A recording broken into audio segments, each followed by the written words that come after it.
انہوں نے یہ نہیں سوچا تھا کہ کس طرح وہ بالکل ٹٹ فار ٹیٹ والی بات ہوتی ہے، وہ آپ ایک کریں گے وہ چار کریں گے آپ کے اوپر.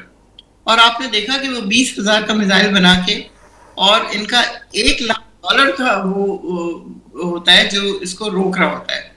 تو کتنا نقصان ان کو ہو رہا ہے کہ ان کا ایک سستا سا میزائل جاتا ہے اس کو روکنے کے لیے، کم از کم 4 میزائل ہوتے ہیں جو اس کا پیچھا کر رہے ہوتے ہیں، پھر بھی وہ بچ کے جا کے ٹارگٹ پہ لگ جاتا ہے.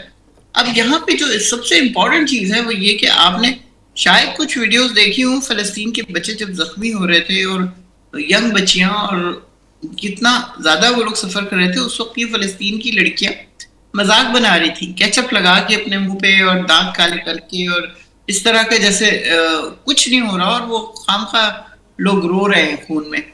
اور اب وہی لڑکی اس کی ویڈیو آتی ہے کہ وہ جناب رو رہی ہے، دھاڑ مار مار کے رو رہی ہے. وہ ان لوگوں کو دوسرے کا دکھ کا اندازہ ہی نہیں تھا. 53,000 انہوں نے صرف بچے اور عورتیں ماری ہیں فلسطین میں.